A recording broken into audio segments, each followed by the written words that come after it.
Hi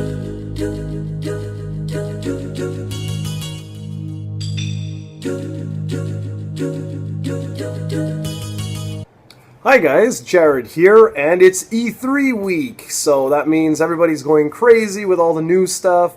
I know we got a lot of retro fans here, but come on, it's E3, we got to talk about E3. So, I'm going to begin by looking at the Microsoft conference, and I'm not going to do what everyone else does, where I go through every single thing that they mention in my thoughts or whatever. I don't want to make this video 45 minutes of basically regurgitating everything that was already mentioned. So instead what I'm going to do is I'm going to blast through the games that were mentioned, just like one after another, and then I'm going to focus on the ones that I thought, were cool to me.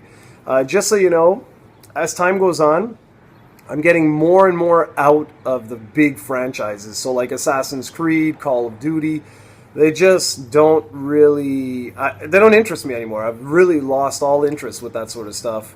So, all right, let's jump down. This is in no particular order. I had it all in order, but I said screw it because I wanted to talk about certain things.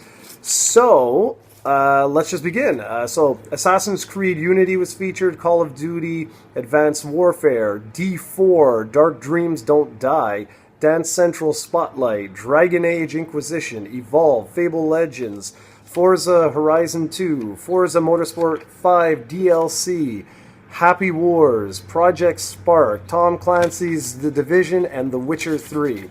And then I purposely left out some other stuff. And that's stuff that I actually want to talk about a little bit more. All of that stuff looked really good, some better than others. With games like Project Spark, I'm a little bit concerned with user-generated or user-created content because, as Little Big Planet has shown us, while we may have one or two good ideas, actually building something for a game that's fun is not an easy thing to do, and most of us suck. So with any game like that, I used to be really excited about that, but you'll see when I talk about the Sony press conference that I've really started to come down on that. Single-player content and multiplayer, I'm sure I'll enjoy, but in terms of actually, devoting time to making something, yeah, that's not going to happen. All right, so Killer Instinct Season 2. We know that TJ's in it. Woo! It was cool that they at least mentioned it, and it was neat how that led into something else, which... where is it? Oh, there it is. Okay.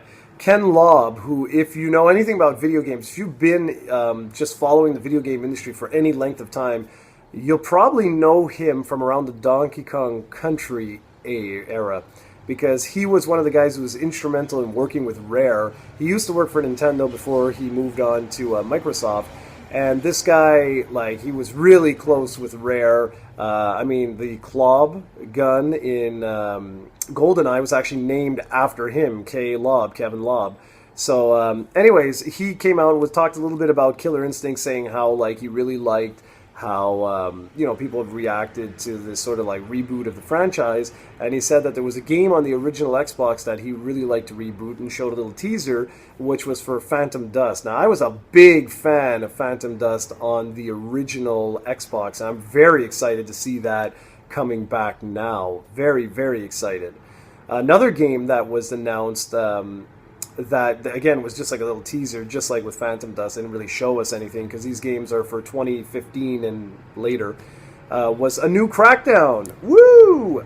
Really, really had some good times with my brother and with Steven playing through the original 2 Crackdown games because they were just a blast to play. And sorry if you're hearing a bunch of background noise. I don't know what the hell's going on. It's really hot here today, so I figured I'd open up the window. And it's like Construction Central or whatever. They also announced something that, it's, again, a teaser trailer, so it wasn't like, wow, greatest day ever. It was for something called Scalebound. It's like an action game, taken to the extreme by Platinum Games, but we don't know anything more, outside of that. I liked what I saw with Fable Legends, but again, I don't know why. I'm moving away from that for whatever reason. But there is something I want to talk about, and it's called Ori and the Blind Forest. This looked beautiful. This is an exclusive to, I believe, the Xbox family of consoles, so Xbox 360 and Xbox One. I might be wrong. It might only be Xbox One. I didn't take a note of that. But it looks almost like a puzzle platformer where it's very cartoony, very stylish, but very dark and somber. It looks actually really sad, believe it or not. I'm really, really looking forward to that. I love artistic games that sort of play with your emotions. It looks really, really good.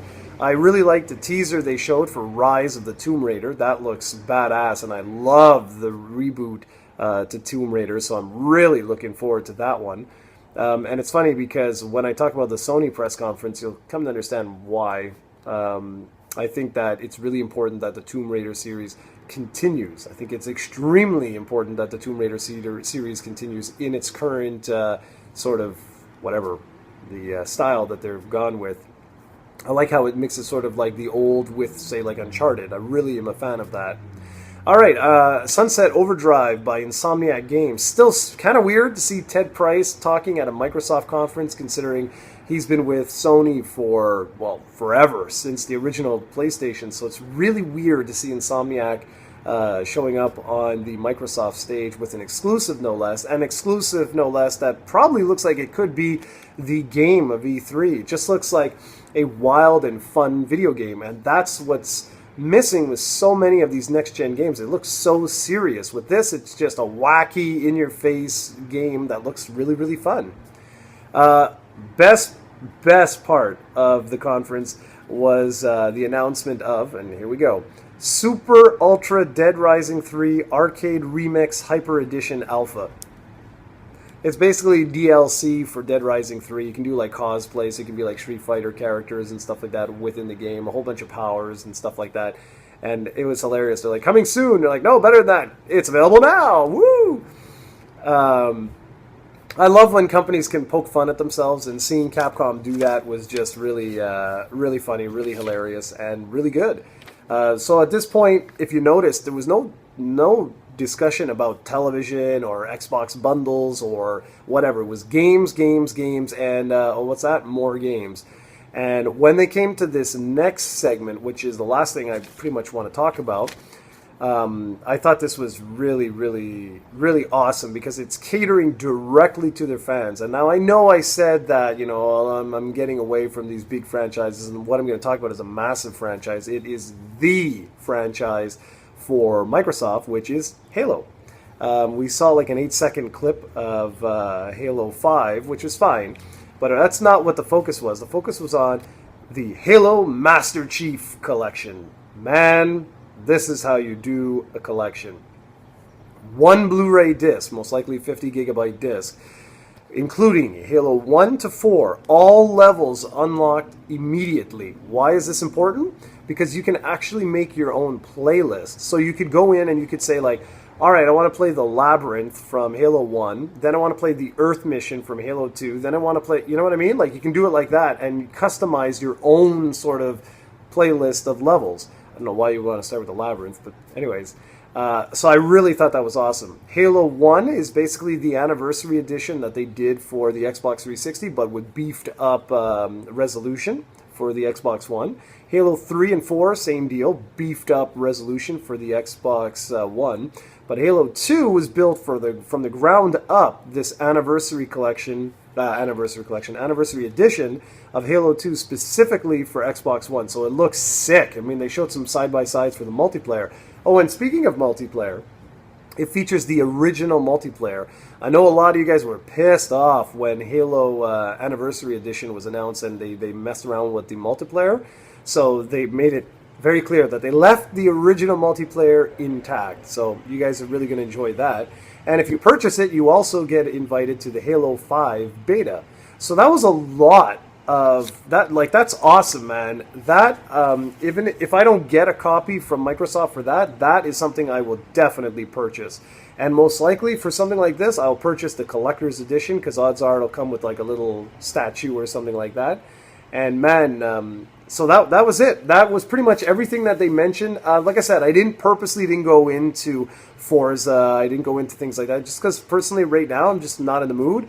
Everything looked good though. Everything, there was nothing negative to say here. They basically did a complete 180 compared to what they did last year. So overall, 2 thumbs up for Microsoft. Very, very impressed, guys.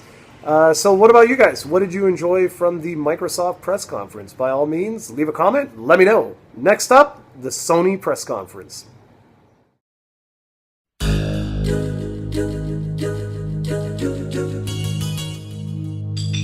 Do